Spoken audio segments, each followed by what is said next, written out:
ਸਤਿ ਸ਼੍ਰੀ ਅਕਾਲ। Punjab star TV ਵੇਖ ਰਹੇ ਸਾਰੇ ਦਰਸ਼ਕਾਂ ਦਾ ਸਵਾਗਤ ਹੈ। ਮੈਂ ਹਾਂ ਕਮਲਰੀਤ ਕੌਰ। ਇੰਨੀ ਦਿਨੀ ਤੁਹਾਨੂੰ ਪਤਾ ਹੀ ਹੈ ਕਿ ਕਿਸਾਨੀ ਅੰਦੋਲਨ ਕਿਸ ਕਦਰ ਬੁਲੰਦੀਆਂ ਛੂ ਰਿਹਾ ਹੈ ਤੇ ਜੋ ਲੋਕ ਕਿਸਾਨੀ ਅੰਦੋਲਨ ਨੂੰ ਸਮਰਥਨ ਕਰ ਰਹੇ ਨੇ ਉਹਨਾਂ ਦਾ ਕੀ ਹਸ਼ਰ ਕੀਤਾ ਜਾ ਰਿਹਾ ਹੈ ਉਹ ਵੀ ਸਭ ਨੂੰ ਪਤਾ ਹੈ। ਜੇ ਟਵਿੱਟਰ ਦੇ ਵਿੱਚ ਕਿਸਾਨੀ ਅੰਦੋਲਨ ਦੇ ਹੈਸ਼ਟੈਗ ਗੂੰਜਦੇ ਨੇ ਤਾਂ ਟਵਿੱਟਰ ਨੂੰ ਬੰਦ ਕਰਨ ਦੀ ਜਿਹੜੀ ਆਵਾਜ਼ ਹੈ ਉਹ ਬੁਲੰਦ ਹੁੰਦੀ ਹੈ ਤੇ ਸਰਕਾਰਾਂ ਦੇ ਵੱਲੋਂ ਟਵਿੱਟਰ ਨੂੰ ਬੰਦ ਕਰਨ ਦੀਆਂ ਹਦਾਇਤਾਂ ਜਿਹੜੀਆਂ ਨੇ ਦੇ ਦਿੱਤੀਆਂ ਜਾਂਦੀਆਂ ਨੇ, ਅਕਾਊਂਟ ਬੰਦ ਕਰਨ ਦੀਆਂ ਹਦਾਇਤਾਂ ਦਿੱਤੀਆਂ ਜਾਂਦੀਆਂ ਨੇ। ਜੇ ਫੇਸਬੁੱਕ ਕਿਸਾਨੀ ਸੰਘਰਸ਼ ਦੀ ਗੱਲ ਕਰਦੀ ਹੈ, ਸੋਸ਼ਲ ਮੀਡੀਆ ਕਿਸਾਨੀ ਸੰਘਰਸ਼ ਦੀ ਸਮਰਥਨ ਦੀ ਗੱਲ ਕਰਦਾ ਹੈ ਤਾਂ ਉਹਨਾਂ ਸਾਈਟਾਂ ਨੂੰ ਬੰਦ ਕਰਨ ਲਈ ਵੀ ਕੇਂਦਰ ਸਰਕਾਰ ਰਡਾਰ ਘੁਮਾਉਂਦੀ ਹੈ ਤੇ ਉਹਨਾਂ ਨੂੰ ਬੰਦ ਕਰਵਾ ਕੇ ਆਪਣਾ ਦਾਮ ਲੈਣ ਦੇ ਵਿੱਚ ਮੁਨਾਸਿਬ ਸਮਝਦੀ ਹੈ। ਜੇ ਆਮ ਲੋਕ ਕਿਸਾਨੀ ਅੰਦੋਲਨ ਦੀ ਗੱਲ ਕਰਦੇ ਨੇ, ਕਿਸਾਨੀ ਸੰਘਰਸ਼ ਦੇ ਸਮਰਥਨ ਦੀ ਗੱਲ ਕਰਦੇ ਨੇ ਤਾਂ ਉਹਨਾਂ ਨੂੰ ਗ੍ਰਿਫਤਾਰੀਆਂ ਕਰਕੇ ਜਿਹੜਾ ਹੈ ਜੇਲ੍ਹਾਂ ਦੇ ਵਿੱਚ ਡੱਕਿਆ ਜਾਂਦਾ ਹੈ। ਜਿਸ ਤਰ੍ਹਾਂ 26 ਜਨਵਰੀ ਦੇ ਘਟਨਾਕ੍ਰਮ ਤੋਂ ਬਾਅਦ ਤੁਸੀਂ ਵੇਖ ਰਹੇ ਹੋ ਕਿ ਕਿਸ ਤਰ੍ਹਾਂ ਪੰਜਾਬੀ ਕਲਾਕਾਰ, ਕਿਸਾਨ ਆਗੂ ਅਤੇ ਆਮ ਜਿਹੜੇ ਕਿਸਾਨ ਨੇ ਉਹਨਾਂ ਨੂੰ ਜੇਲ੍ਹਾਂ ਦੇ ਵਿੱਚ ਡੱਕਿਆ ਜਾ ਰਿਹਾ ਹੈ। ਕਿਸਾਨੀ ਕਸੂਰ ਸਿਰਫ ਇਹ ਹੈ ਕਿ ਕਿਸਾਨੀ ਅੰਦੋਲਨ ਦਾ ਜਿਹੜਾ ਸਮਰਥਨ ਹੈ ਕੀਤਾ ਜਾ ਰਿਹਾ ਹੈ। ਅਜਿਹੇ ਹੀ ਇੱਕ ਵਿਅਕਤੀ ਸਾਡੇ ਨਾਲ ਨੇ ਜੋ ਕਿਸਾਨੀ ਅੰਦੋਲਨ ਦੇ ਨਾਲ ਜੁੜੇ ਹੋਏ ਨੇ, doctor Ajay Balihara, chief coordinator of education department Haryana ਦੇ। ਮੈਂ ਤੁਹਾਨੂੰ ਦੱਸ ਦੇਵਾਂ ਕਿ ਕਿਸਾਨੀ ਅੰਦੋਲਨ ਦਾ ਸਮਰਥਨ ਕਰਨ ਦੇ ਲਈ ਇਹਨਾਂ ਨੂੰ ਇਹਨਾਂ ਦੀ ਨੌਕਰੀ ਤੋਂ ਹਰਿਆਣਾ ਸਰਕਾਰ ਨੇ ਬਰਖਾਸਤ ਕਰ ਦਿੱਤਾ। ਇਹਨਾਂ ਦੇ ਨਾਲ ਗੱਲਬਾਤ ਕਰਾਂਗੇ। ਸਰ, ਬਹੁਤ-ਬਹੁਤ ਸਵਾਗਤ ਹੈ ਪੰਜਾਬ ਸਟਾਰ ਟੀਵੀ। जी नमस्कार, दर्शकों को भी नमस्कार। ਕਿਸਾਨੀ ਅੰਦੋਲਨ ਦਾ ਸਮਰਥਨ ਬਹੁਤ ਸਾਰੇ ਲੋਕ ਕਰ ਰਹੇ ਨੇ, ਉਹਨਾਂ ਚੋਂ ਤੁਸੀਂ ਵੀ ਇੱਕ ਹੋ ਔਰ ਤੁਹਾਨੂੰ ਜਿਹੜਾ ਸਤਿਕਾਰ ਹੈ ਹਰਿਆਣਾ ਸਰਕਾਰ ਨੇ ਦੇ ਦਿੱਤਾ ਹੈ, ਤੁਹਾਡੀ ਨੌਕਰੀ ਤੋਂ ਤੁਹਾਨੂੰ ਬਰਖਾਸਤ ਕਰ ਦਿੱਤਾ ਹੈ। ਪੂਰਾ ਵਰਤਾਰਾ ਜਾਨਣਾ ਚਾਹਾਂਗੇ ਕਿ ਅਜਿਹਾ ਕਿਉਂ ਕੀਤਾ ਗਿਆ। देखिए, पहली चीज़ तो ये है कि मैं किसी और के आंदोलन में या किसी पॉलिटिकल पार्टी के आंदोलन में नहीं गया, क्योंकि मैं खुद किसान का बेटा हूँ। हमारी ज़मीनें हैं, आज भी हम अपनी खेती के ऊपर ही गुजर बसर करते हैं। इस पीढ़ी में हमारी में आके कुछ लोग जो है नौकरियों पे आ गए, लेकिन मुख्य धंधा हमारा किसानी है। तो उस नाते जब हमारे खुद की कौम का किसानी का एक इतना बड़ा आंदोलन चल रहा है, जहाँ खेती किसानी को बेचने का जो है षड्यंत्र सरकार का चल रहा है, तो मुझसे भी नहीं रुका गया। तो मैं शिक्षा विभाग में, हरियाणा शिक्षा विभाग निदेशालय में काफ़ी सालों से 22 साल से नौकरी कर रहा था, और अभी मेरा काम यहाँ पे चीफ़ कोऑर्डिनेटर ट्रेनिंग्स था। तो जिसके अंदर आप देखिए जितने आईएएस, एचसीएस या डीओ, टीचर्स, सबकी ट्रेनिंग का जो मैनेज करना वो मेरा काम होता था। तो मैं 19 जनवरी को बाकायदा डिपार्टमेंट से छुट्टी लेके और टिकरी बॉर्डर पे गया। वहाँ मैंने लोगों के इंटरव्यूज़ किए, फेसबुक के ऊपर लाइव किए, और जैसे ये कहा जा रहा था कि ये तो खालिस्तानी हैं, आतंकवादी हैं, इनसे लोगों को ख़तरा है। तो वहाँ पे जो रेहड़ी वाले थे, दुकानों वाले थे, बाकायदा रात को 9 बजे मैंने उनका इंटरव्यू किया कि आपको क्या डर का माहौल लग रहा है, या आपने यहाँ पे अभी भी रेहड़ी लगाना जारी रखा है, तो क्या हालात हैं। तो उन्होंने ये बताया कि इससे पहले जब आंदोलन नहीं चल रहा था तो वहाँ पे हम जब 8-9 बजे के बाद, अंधेरा होने के बाद, हम अपने धंधे बंद कर देते थे, क्योंकि वो बाहरी इलाका है बॉर्डर के आसपास का, और वहाँ शराब पी और इस तरह के लोग आते थे। लेकिन जब से आंदोलन शुरू हुआ है हमें कोई खतरा नहीं है, हम पूरी रात भी यहाँ पे धंधा करते हैं। तो इस तरह की जो गोदी मीडिया की जो दुष्प्रचार चल रहा था किसानों के आंदोलन के प्रति, उसके ऊपर मैंने लोगों से बात की, और उसके जो व्यूज़ थे लोगों के, वो व्यूज़ जो है वो मीडिया के माध्यम से, फेसबुक के माध्यम से रखे। उसके बाद 26 तारीख को मैं ऑफिस आ गया था, और 26 तारीख को आपको पता है दिल्ली में जिस तरह से सरकार ने एक ऑर्गेनाइज्ड क्रिमिनल्स को भेज के और लाल किले वाला प्रकरण कराया और झंडे की बात को बहुत तूल दी, तो मैंने उसके ऊपर एक आधे पौने घंटे का एक लाइव फेसबुक सेशन किया था। और उसके बाद मुझे पता नहीं कि क्या हुआ, मैं कार्यालय 2 दिन गया हूँ, और शाम को अचानक 28 तारीख को 7 बजे मेरे घर पे जो है निलंबन का पत्र भेजा। 26 जनवरी घटनाक्रम तो बाद दी गल है जी, 28 फरवरी की बात है ये, 28 तारीख को शाम को 7 बजे, जबकि पूरा दिन मैं ऑफिस में था। ख़ास बात ये रही कि देखिए हम लोकतंत्र के अंदर हैं, और डेमोक्रेसी के अंदर जो सरकार है और देश है वो फंडामेंटल राइट्स और कॉन्स्टिट्यूशन के प्रोविजंस के ऊपर चलता है। तो कॉन्स्टिट्यूशन के अंदर हमें आर्टिकल 9 जो है बहुत सारी स्वतंत्रताएं देता है, जिसके अंदर आपका राइट टू स्पीच है, राइट टू एक्सप्रेस है, राइट टू प्रोटेस्ट पीसफुली है। इधर से आप देखिए आर्टिकल 14 के अंदर कानून के समक्ष आपको बराबरी का दर्जा दिया जाता है। लेकिन ये सरकार जो है, ऐसा लगता है कि संविधान को निकाल के यहाँ से, देश से फेंक चुकी है, और पूरी तरह से ऑटोक्रेटिक सेटअप लाना चाहती है। क्योंकि जिस तरह से निलंबन किया गया, एक गजटेड ऑफिसर को पहले नोटिस आता है कि आपने इस तरह की गलती की है, क्यों ना आपके खिलाफ कानूनी कार्रवाई की जाए। लेकिन मेरा जो निलंबन था उसके अंदर कुछ भी कारण नहीं बताया गया और उसके अंदर सीधा लिखा कि आपको तुरंत प्रभाव से निलंबित किया जाता है। और दूसरी बात खास देखिए आप, सुप्रीम कोर्ट के 1963 के और अब तक के बहुत सारे फैसले हैं जिनके अंदर ये कहा गया है कि यदि आप कर्मचारी का निलंबन करते हैं तो उसको डबल सजा ना मिले। मुझे यहाँ से पंचकुला से उठा के 268 किलोमीटर दूर मुझे कहा गया कि आपकी अटेंडेंस अब वहाँ लगेगी। तो ये अब कैसे पॉसिबल है कि एक आदमी 268 किलो दूर अटेंडेंस डेली लगाएगा, और क्यों लगाएगा? When the services are suspended you are not suppose to do any work. जब काम नहीं करना है तो हाजिरी किस लिए लगानी है? तो इस तरह का एक माहौल पैदा किया जा रहा है कि आपको कुछ नहीं बताया जाएगा कि आपका कसूर क्या है। आपको सीधे उठा के और सस्पेंड कर दिया। 3-4 दिन के बाद मुझे खबर मिली कि आपको तो टर्मिनेट भी कर दिया गया है। हालांकि मेरे पास कोई आधिकारिक किसी प्रकार की सूचना डिपार्टमेंट, टर्मिनेशन लेटर या कोई ईमेल कुछ नहीं मिले? कोई सूचना मेरे पास नहीं आ रही है उस दिन के बाद से, जिस दिन मुझे 28 तारीख को सस्पेंड किया था। ਤੇ ਫਿਰ ਤੁਸੀਂ ਪੁੱਛਣ ਦੀ ਜਾਂ ਕਾਰਨ ਪੁੱਛਣ ਦੀ ਕੋਸ਼ਿਸ਼ ਵੀ ਨਹੀਂ ਕੀਤੀ ਕਿ ਕੋਈ ਲੈਟਰ ਨਹੀਂ ਦਿੱਤਾ ਗਿਆ, ਇੱਕ ਕਾਨੂੰਨਾਂ ਤੋਂ ਗੈਰ ਕਾਨੂੰਨੀ ਹੈ ਜਿਸ ਤਰੀਕੇ ਦੇ ਨਾਲ ਤੁਹਾਨੂੰ ਟਰਮੀਨੇਟ ਕੀਤਾ? जी, मुझे देखिए इसका अंदेशा पहले से ही था, क्योंकि बहुत सारे लोग फेसबुक पे ट्रोल कर रहे थे और कई बार तो इस तरह की धमकियां आई कि आपको नौकरी से निकलवा देंगे, आपको मरवा देंगे, इस तरह की बातें भी आई। तो मुझे अंदेशा था कि कुछ ना कुछ होगा। उसके बाद जब मैंने अपने सोर्सेज से ये पता किया कि इस तरह मेरे साथ सरकार ने किया है तो उसका कारण क्या है, कहीं और कोई इल्ज़ाम तो नहीं लगाया। तो मुझे पता लगा कि केंद्र से कोई CD आई है जिस पे आपका फेसबुक का कोई लाइव सेशन है, उसको डाउनलोड करके भेजा है हरियाणा सरकार के पास और उनको डायरेक्शन दी है कि इस तरह के आदमियों को तुरंत प्रभाव से नौकरी से निकालें। और उन्होंने बिना कुछ सोचे समझे, इतने पीछे की मेरी सर्विस है, बहुत अच्छा ट्रैक रिकॉर्ड रहा है, बेदाग सर्विस रही है, कुछ भी जाने पूछे बिना घर पे निलंबन भेज किया और सीधे कहा कि आप आज के बाद जो है। ਸਰ ਇਹ ਜਾਨਣਾ ਚਾਹਾਂਗੇ ਕਿ ਕਿੰਨੇ ਸਾਲ ਤੋਂ ਤੁਸੀਂ ਐਜੂਕੇਸ਼ਨ ਡਿਪਾਰਟਮੈਂਟ ਦੇ ਵਿੱਚ ਕੰਮ ਕਰ ਰਹੇ ਸੀ? मैं करीब 22 साल से एजुकेशन डिपार्टमेंट में हूँ और मेरा काम मेनली मैं एक एजुकेशनिस्ट की तरह से काम करता हूँ और देश भर में मैंने करीब 5.5 लाख लोगों को, जिसमें सरकारी टीचर्स ज़्यादा हैं, उनको ट्रेन किया है। तो मेरा काम मुख्यतः ट्रेनिंग देने का और शिक्षा की गुणवत्ता बढ़ाने का था, जिसके लिए मुझे सम्मानित भी किया गया। आपको पता होगा एक हरियाणा के अंदर हरियाणा गौरव अवार्ड दिया जाता है। 2 साल पहले यही सरकार मुझे हरियाणा गौरव अवार्ड दे चुकी है, जिसमें आज तक 66 से आज तक केवल 11 अवार्ड लोगों को मिले हैं और 7वां अवार्ड मुझे मिला था।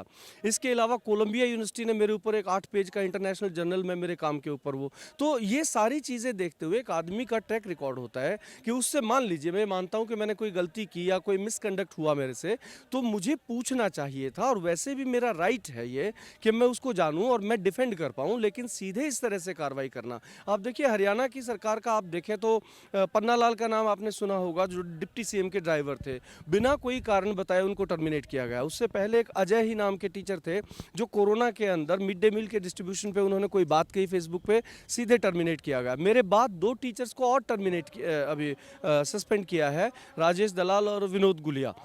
उन्होंने भी केवल फेसबुक पे लिखा या कोई गाना गाया। तो इस तरह का माहौल बनाया जा रहा है कि कर्मचारी जो है इस आंदोलन के अंदर अपनी शिरकत ना करे, अपने विचार ना रखे। मेरा खुद का ये मानना है कि आप देखिए 70% जो एग्रो बेस्ड इकोनॉमी है हमारी, 70% कंट्रीब्यूशन है एग्रीकल्चर का, वहाँ पे जो नौकरियों के अंदर हैं या डिफेंस सर्विसेज के अंदर हैं, वो सारे किसानों के बेटे हैं, कमेरे के बेटे हैं।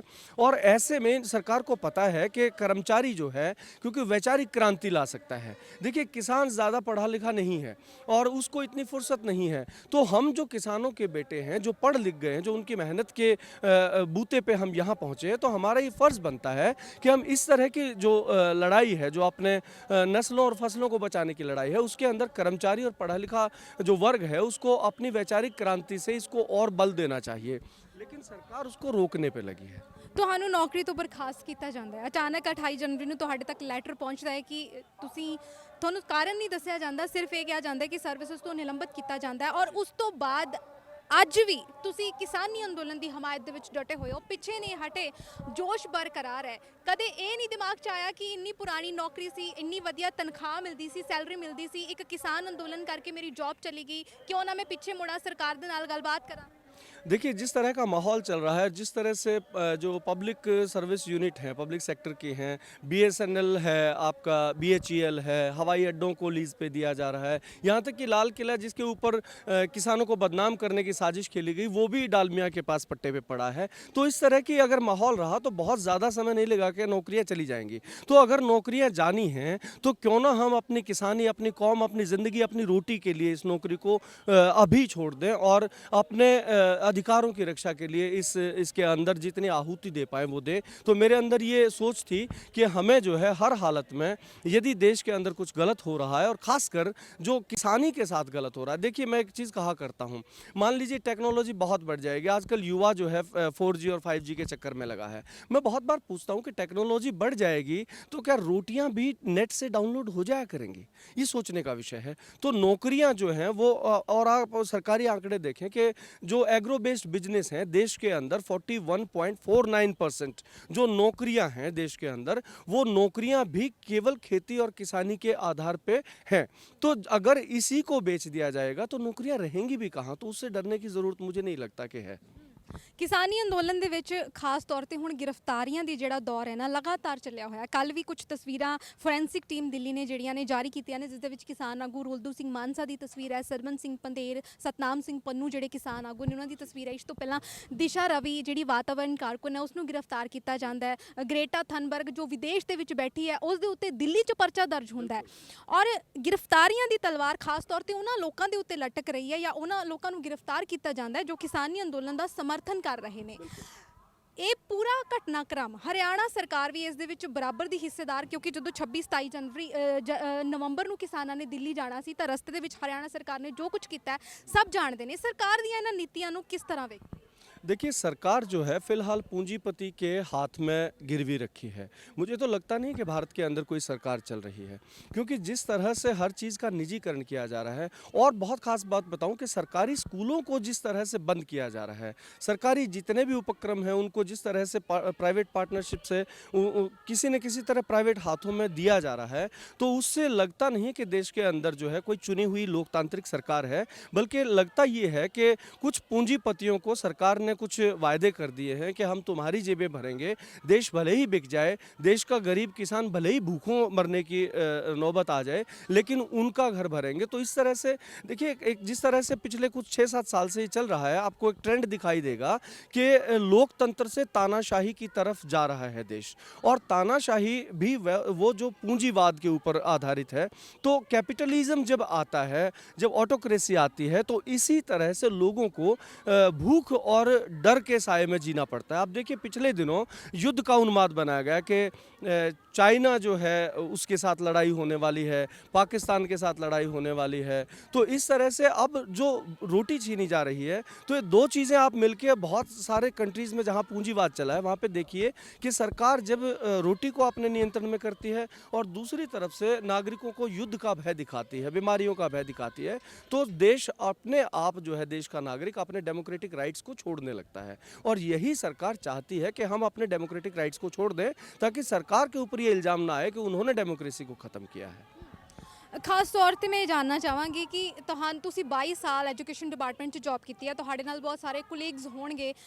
ਤੁਹਾਡੇ ਇਸ ਟਰਮੀਨੇਸ਼ਨ ਤੋਂ ਬਾਅਦ, ਤੁਹਾਡੇ ਬਰਖਾਸਤ ਹੋਣ ਤੋਂ ਬਾਅਦ ਕਿਸ ਤਰ੍ਹਾਂ ਦਾ ਜਿਹੜਾ ਉਹਨਾਂ ਵੱਲੋਂ ਤੁਹਾਨੂੰ ਕੋਈ ਅਪਰੋਚ ਕੀਤੀ ਗਈ ਹੋਵੇ ਜਾਂ ਫਿਰ ਕਿਸਾਨ ਜਥੇਬੰਦੀਆਂ ਤੱਕ ਵੀ ਗੱਲ ਜ਼ਰੂਰ ਪਹੁੰਚੀ ਹੋਏਗੀ, ਕਿਸ ਤਰ੍ਹਾਂ ਦਾ ਤੁਹਾਨੂੰ ਜਿਹੜਾ ਸਮਰਥਨ ਹੈ ਦਿੱਤਾ ਜਾ ਰਿਹਾ? ਖਾਸ ਤੌਰ ਤੇ ਉਹਨਾਂ ਲੋਕਾਂ ਲਈ ਜਾਣਨਾ ਚਾਹਾਂਗੀ ਜੋ ਤੁਹਾਡੇ ਨਾਲ ਕੰਮ ਕੀਤਾ, ਜਿਨ੍ਹਾਂ ਨੇ 22 देखिए, यहाँ पे करीब 11 यूनियन हैं टीचर्स की। तो सभी यूनियंस ने बाकायदा सीएम और डिप्टी सीएम और एजुकेशन मिनिस्टर के पास जाके और ज्ञापन सौंपे हैं। और अभी जो आने वाली 26 तारीख है, सर्व कर्मचारी संघ पूरे इंडिया के अंदर एक बहुत बड़ा संगठन है। तो सर्व कर्मचारी संघ ने 26 तारीख को हरियाणा के हर ज़िले के अंदर डीसी के माध्यम से ज्ञापन देने का प्लान बनाया हुआ है। HCS की यूनियन है, उनका समर्थन मिला है, हेड मास्टर्स की यूनियन का। तो तमाम जितनी यूनियन है सब ने समर्थन भी किया है। इसके अलावा मुझे बार काउंसिल से बहुत जगह से फ़ोन, डिस्ट्रिक्ट बार से भी, स्टेट बार काउंसिल से भी फ़ोन आ रहे हैं कि आपके निलंबन के खिलाफ हम बिना कोई पैसा लिए आपकी लड़ाई लड़ना चाहते हैं। और इधर से जो है, जहाँ तक बात किसान आंदोलन की या संयुक्त मोर्चे की है, तो परसों का आप बयान देखिए। परसों मैं माननीय टिकैत जी के और चढ़ूनी जी के साथ ही बालसमंद हिसार के अंदर कार्यक्रम में था स्टेज पे, तो वहाँ उन्होंने कैटेगरिकली मेंशन किया है कि जो कर्मचारियों के ऊपर अत्याचार हो रहा है, जो नौकरियां छीनी जा रही हैं, जब आंदोलन जो है अपने चरम पे आएगा और सरकार के साथ हिसाब करेगा, तो जितनी मौतें हुई हैं, जितनी गुमशुदगी हुई है, जितने लोगों की नौकरियां इस आंदोलन के अंदर सरकार ने ली है, उन सब का हिसाब सरकार से मांगा जाएगा और उनके हक की लड़ाई, किसान के हक की लड़ाई बन के रहेगी। 200 ਦੇ ਕਰੀਬ ਇਸ ਅੰਦੋਲਨ ਦੇ ਵਿੱਚ ਜਿਹੜੀਆਂ ਮੌਤਾਂ ਹੋਈਆਂ ਨੇ, ਸਰਕਾਰ ਚੁੱਪ। ਜਦੋਂ ਕਿਸਾਨੀ ਸੰਘਰਸ਼ ਐਨ ਸਿਖਰਾਂ ਤੇ ਹੈ, 11 ਦੌਰ ਦੀ ਮੀਟਿੰਗ ਖਾਸ ਤੌਰ ਤੇ ਜਦੋਂ ਹੁੰਦੀ ਹੈ, ਉਸ ਤੋਂ ਬਾਅਦ ਵੀ ਸਰਕਾਰ ਕੁਝ ਖਾਸ ਜਿਹੜੇ ਕਦਮ ਨੇ ਨਹੀਂ ਚੁੱਕ ਪਾਉਂਦੀ। ਇੱਕ ਪ੍ਰਸਤਾਵ ਹੈ ਜਿਸ ਦੇ ਉੱਤੇ ਦੋਵਾਂ ਧਿਰਾਂ ਦੀ ਅਸਹਿਮਤੀ ਹੈ ਔਰ ਇਸ ਚੁੱਪ ਦੇ ਪਿੱਛੇ ਹੁਣ ਤੱਕ 22 ਜਨਵਰੀ ਤੋਂ ਬਾਅਦ ਕੋਈ ਮੀਟਿੰਗ ਜਿਹੜੀ ਆ ਤੈਅ ਨਹੀਂ ਕੀਤੀ ਗਈ। 1 ਮਹੀਨਾ ਹੋਣ ਵਾਲਾ ਹੈ ਔਰ ਸਰਕਾਰ ਹਜੇ ਵੀ ਚੁੱਪ ਹੈ, ਹਜੇ ਵੀ ਇਹ ਸਮਝਾਉਣ ਦੀ ਕੋਸ਼ਿਸ਼ ਕਰ ਰਹੀ ਹੈ ਕਿ ਖੇਤੀ ਕਾਨੂੰਨ ਲਾਹੇਵੰਦ ਨੇ, ਲਾਹੇਵੰਦ ਨੇ, ਲਾਹੇਵੰਦ ਨੇ। ਅੰਦੋਲਨਕਾਰੀ ਅੱਜ ਵੀ ਅੱਤਵਾਦੀ ਨੇ, ਨਕਸਲਵਾਦੀ ਨੇ, ਖਾੜਕੂ ਨੇ, ਇੱਦਾਂ ਦੇ ਸੰਬੋਧਨ ਅੱਜ ਵੀ ਜਾਰੀ ਨੇ। ਹੁਣ ਕੀ ਲੱਗਦਾ ਹੈ ਕਿ ਇਹ ਕਦੋਂ ਤੱਕ ਚੱਲਦਾ ਰਹੇ? देखिए, मुझे जो मेरा खुद का निजी मानना है कि सरकार बहुत जल्दी जो है अपनी हट को छोड़ेगी, क्योंकि सरकार जो जिस तरह से, देखिए, पहले सड़क रोको हुआ, चक्का जाम हुआ, उसके बाद रेल रोको कल का बहुत सफल हुआ है। इसके अलावा आप ये देखिए कि जब से 26 नवंबर की घटना हुई और 27 तारीख को टिकैत जी का एक वीडियो वायरल हुआ रोने का, तो उसके बाद से मैं खुद, क्योंकि संघो टिकरी बॉर्डर, गाजीपुर बॉर्डर पे हम रहते हैं, तो मैं आपको बताऊं कि 26 तारीख तक जो संघू बॉर्डर है वहाँ पे करीब 9.5-10 किलोमीटर तक टेंट लगे थे। आप आज जाके देखें तो करीब करीब 17-18 किलोमीटर तक टेंट लगे हैं। सरकार की जहां तक बात करने की है, सरकार under the table, beneath the carpet अभी बात कर रही है, क्योंकि सरकार जो है उसके अंदर इतना दम नहीं है कि वो खुले रूप से जनता के सामने आके बात करना चाहिए उनको, लेकिन वो वैसा नहीं कर रही है। बहुत सारे किसान नेताओं के पास टेलीफोन कॉल्स आ रही है कि इन टर्म एंड कंडीशन पे हम तैयार हैं, लेकिन किसान जो है वो अपनी ताकत को पहचान गया है और किसान जो है इन कानूनों को वापस लेने पे अड़ा हुआ है। क्योंकि ये कानून जो है, अगर आप कानूनों पे बात करें तो इनके अंदर ऐसी ऐसी चीज़ें हैं, आमतौर पे मंचों पे बताया ये जाता है कि एमएसपी की गारंटी का कानून चाहिए और दूसरा ये काले कानून वापस ले लो। बहुत डीपली अगर आप इनको स्टडी करेंगे तो इनके अंदर, जैसे माननीय कृषि मंत्री तोमर साहब ने पूछा था कि इनके अंदर कोई बता दो काला क्या है, तो हम जैसे पढ़े लिखे लोगों से, जिन्होंने लॉ ग्रेजुएट भी हैं, हमसे आके पूछे, हम बताएंगे कि इनके अंदर काला क्या क्या छुपा है। और इस तरह के कानून लागू होने का मतलब है कि देश को पूरी तरह से ऑटोक्रेसी की तरफ लेके जाना। देखिए, मैं मुझे नहीं पता है कि आप समय कितना देंगे, लेकिन एक बात ज़रूर कहना चाहूँगा कि देश के अंदर 70% जो है एग्रेरियन जो है कल्चर है, हमारा एग्रीकल्चर है, तो उस 70% जनता, 136 करोड़ का निकालें तो करीब करीब 90 करोड़ से ऊपर लोग हैं। ये 90 करोड़ लोगों को अगर आर्टिकल 14 में जो कानून के समक्ष बराबरी का अधिकार मिला है, अगर वो छीन लिया जाए, आप देखिए जो दूसरा जो कानून है, जो farm produce trade and commerce के नाम से लाया गया, उसके अंदर धारा 18 को पढ़िएगा कभी ध्यान से। धारा 18 के अंदर लिखा है कि जब आप एसडीएम से न्याय नहीं पाएंगे, एडीसी के पास जाएंगे, एडीसी से न्याय नहीं पाएंगे, तो एग्रीकल्चर मार्केटिंग एडवाइज़र जो है वो सुप्रीम अथॉरिटी होगा। और उसके बाद ये लिखते हैं कि कोई भी मुकदमा केंद्र सरकार, राज्य सरकार के खिलाफ नहीं दर्ज किया जाएगा। और दूसरी चीज़ ये लिखते हैं कि किसान इस तरह की प्रताड़ना को, इस तरह के धोखे को लेके भारत के किसी कोर्ट के अंदर जो है जा नहीं सकता है, उससे आगे अपील नहीं कर सकता है। तो सीधे सीधे देखिए कि 90 करोड़ लोगों को कोर्ट के सामने जाने की अनुमति नहीं दे रही है ये सरकार, जो कि आर्टिकल 14 में हमारा मौलिक अधिकार है। इधर से आप देखें कि 37 करोड़ कर्मचारी हैं देश के अंदर, तो 37 करोड़ लोगों को आप जो है, जो नौकरियों के अंदर हैं, उनकी जीभ पे आप गांठ लगाना चाहते हैं कि वो आंदोलन के समर्थन में ना बोलें। तो इस तरह आप देखिए कि 90 और 30, 120, 127 करोड़, तो इसके बाद 136 करोड़ में से बचता कौन है? बुजुर्ग बचेंगे, छोटे छोटे दूध मुहे बच्चे बचेंगे, वो अपने हक के लिए कोई आवाज़ उठाएंगे क्या? तो इस तरह से 100% जनता को जो है अपने संवैधानिक अधिकारों से महरूम रखना चाहती है सरकार, और ये चाहती है कि कोई ना बोले और हम कोरोना जैसे समय की आड़ में किसी तरह के कानून बनाते रहें और देश जो है वो बेशक से बिक जाए। ਖਾਸ ਤੌਰ ਤੇ ਮੈਂ ਹਰਿਆਣਾ ਦੇ ਉਪ ਮੁੱਖ ਮੰਤਰੀ ਦੁਸ਼ਯੰਤ ਚੌਟਾਲਾ ਦੇ ਬਾਰੇ ਗੱਲਬਾਤ ਕਰਨਾ ਚਾਹੂੰਗੀ ਕਿਉਂਕਿ ਅੰਦੋਲਨ ਤੋਂ ਬਾਅਦ ਜਿਸ ਤਰੀਕੇ ਦੇ ਨਾਲ ਉਹਨਾਂ ਦਾ ਰਵੱਈਆ ਸਾਹਮਣੇ ਆਇਆ ਹੈ, ਸਭ ਦੇ ਸਾਹਮਣੇ ਆ। ਸਾਰਾ ਪੰਜਾਬ, ਹਰਿਆਣਾ, ਵਿਦੇਸ਼ਾਂ 'ਚ ਬੈਠੇ ਲੋਕ ਸਭ ਜਾਣਦੇ ਨੇ ਕਿ ਦੁਸ਼ਯੰਤ ਚੌਟਾਲਾ ਇਸ ਵੇਲੇ ਕਿਸ ਸਥਿਤੀ ਦੇ ਉੱਤੇ ਮੌਜੂਦ ਨੇ। ਪਰ ਬਹੁਤ ਉਮੀਦ ਦੇ ਨਾਲ ਹਰਿਆਣਾ ਦੇ ਲੋਕਾਂ ਨੇ ਇੱਕ ਦੁਸ਼ਯੰਤ ਚੌਟਾਲਾ ਨੂੰ ਚੌਧਰੀ ਦੇਵੀ ਲਾਲ ਚੌਟਾਲਾ, ਜਦੋਂ ਮੈਂ ਹਰਿਆਣਾ ਦੇ ਲੋਕਾਂ ਦੇ ਨਾਲ ਗੱਲਬਾਤ ਕੀਤੀ ਤਾਂ ਉਹਨਾਂ ਨੇ ਕਿਹਾ ਕਿ ਸਿਰਫ ਚੌਧਰੀ ਦੇਵੀ ਲਾਲ ਚੌਟਾਲਾ ਦੇ ਨਾਮ ਨੂੰ ਉਹਨਾਂ ਨੂੰ ਜਿਹੜੀ ਵੋਟਿੰਗ ਹੈ ਉਹ ਕੀਤੀ ਗਈ ਸੀ ਔਰ ਇਹ ਆਸ ਸੀ ਕਿ ਦੁਸ਼ਯੰਤ ਚੌਟਾਲਾ ਕੁਝ ਨਵਾਂ ਕਰਨਗੇ। ਪਰ ਬਾਅਦ 'ਚ ਉਹਨਾਂ ਨੇ ਬੀਜੇਪੀ ਦੇ ਨਾਲ ਗੱਠਜੋੜ ਕਰਕੇ ਕਹਿੰਦੇ ਸਾਨੂੰ ਨਿਰਾਸ਼ ਕੀਤਾ। ਤੇ ਮੈਂ ਤੁਹਾਡੇ ਤੋਂ ਜਾਨਣਾ ਚਾਹਾਂਗੀ ਕਿ ਦੁਸ਼ਯੰਤ ਚੌਟਾਲਾ ਦਾ ਕੀ ਰੋਲ ਰਿਹਾ है।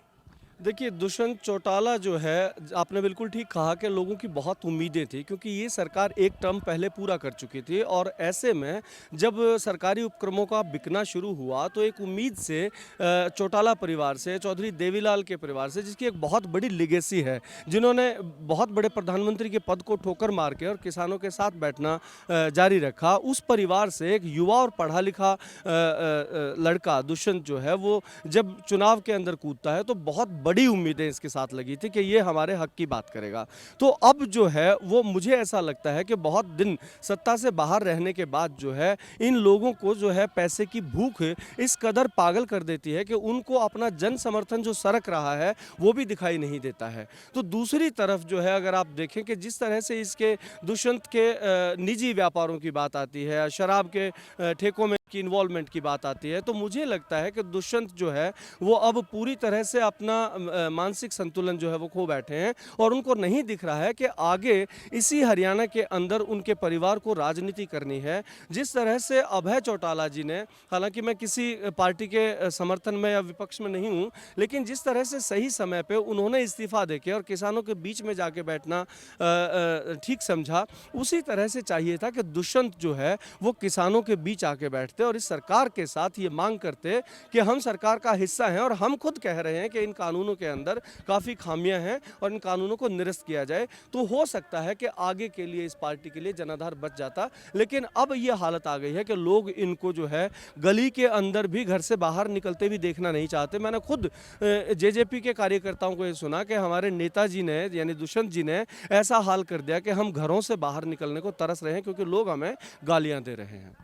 ਇਹ ਸਨ ਸਾਡੇ ਨਾਲ ਡਾਕਟਰ ਅਜੇ ਬਲਹਾਰ, ਜਿਹੜੇ ਕਿ ਹਰਿਆਣਾ ਦੇ ਐਜੂਕੇਸ਼ਨ ਡਿਪਾਰਟਮੈਂਟ ਦੇ ਵਿੱਚੋਂ ਮੁਅੱਤਲ ਕਰ ਦਿੱਤੇ ਗਏ ਨੇ। ਸਰਕਾਰ ਨੇ ਇਹਨਾਂ ਨੂੰ ਕਿਸਾਨੀ ਅੰਦੋਲਨ ਦਾ ਸਮਰਥਨ ਕਰਨ ਦੇ ਕਰਕੇ ਬਰਖਾਸਤ ਕਰ ਦਿੱਤਾ ਗਿਆ। ਖਾਸ ਤੌਰ ਤੇ 26 ਜਨਵਰੀ ਤੋਂ ਬਾਅਦ ਜਦੋਂ ਇਹ ਦਿੱਲੀ ਦੇ ਬਾਰਡਰਾਂ ਤੇ ਬੈਠੇ ਲੋਕਾਂ ਦੇ ਨਾਲ ਵਿਚਰਦੇ ਨੇ ਤਾਂ ਇੱਕ ਚਿੱਠੀ ਇਹਨਾਂ ਨੂੰ ਮਿਲਦੀ ਹੈ ਕਿ ਤੁਹਾਡੀਆਂ ਸੇਵਾਵਾਂ ਹੁਣ ਸਮਾਪਤ ਹੋ ਚੁੱਕੀਆਂ ਨੇ। ਔਰ ਹਰਿਆਣਾ ਸਰਕਾਰ ਦਾ ਰਵੱਈਆ ਤੁਸੀਂ ਵੇਖਿਆ ਔਰ ਇਹ ਕੋਈ ਪਹਿਲੀ ਵਾਰ ਨਹੀਂ ਹੋਇਆ, ਇਸ ਤੋਂ ਪਹਿਲਾਂ ਵੀ ਕਿਸਾਨੀ ਅੰਦੋਲਨ ਦੇ ਨਾਲ ਜੁੜੇ ਹੋਏ ਲੋਕਾਂ ਦੀਆਂ ਗ੍ਰਿਫਤਾਰੀਆਂ ਲਗਾਤਾਰ ਹੋ ਰਹੀਆਂ ਨੇ। 26 ਜਨਵਰੀ ਤੋਂ ਬਾਅਦ ਜਿਸ ਤਰੀਕੇ ਦੇ ਨਾਲ ਗ੍ਰਿਫਤਾਰੀਆਂ ਦਾ ਦੌਰ ਜਾਰੀ ਹੈ, ਤੁਸੀਂ ਵੇਖ ਸਕਦੇ ਹੋ ਕਿਸ ਤਰੀਕੇ ਦੇ ਨਾਲ ਨਵੇਂ-ਨਵੇਂ ਜਿਹੜੇ ਬਹਾਨੇ ਬਣਾ ਕੇ ਨਵੀਆਂ-ਨਵੀਆਂ ਅਪਡੇਟਸ ਜਿਹੜੀਆਂ ਨੇ 26 ਜਨਵਰੀ ਘਟਨਾਕ੍ਰਮ ਤੋਂ ਬਾਅਦ ਜ਼ਾਹਿਰ ਕੀਤੀਆਂ ਜਾ ਰਹੀਆਂ ਨੇ। ਪੰਜਾਬੀ ਕਲਾਕਾਰ ਵੀ ਇਸ ਘੇਰੇ ਦੇ ਵਿੱਚ ਆ ਗਏ ਨੇ। ਕੋਈ ਵੀ ਕਿਸਾਨੀ ਸਮਰਥਨ ਕਰਨ ਵਾਲਾ ਬੰਦਾ ਇਸ ਗ੍ਰਿਫਤਾਰੀ ਤੋਂ ਜਾਂ ਸਰਕਾਰੀ ਛੜਯੰਤਰ ਤੋਂ ਨਹੀਂ ਬਚ ਸਕਿਆ। ਕਿਸਾਨੀ ਅੰਦੋਲਨ ਦੀਆਂ ਤਸਵੀਰਾਂ ਲਗਾਤਾਰ ਤੁਹਾਨੂੰ ਵਿਖਾਉਂਦੇ ਰਵਾਂਗੇ। ਬਣੇ ਰਹੋ ਪੰਜਾਬ ਸਟਾਰ ਟੀਵੀ ਦੇ ਨਾਲ। ਧੰਨਵਾਦ।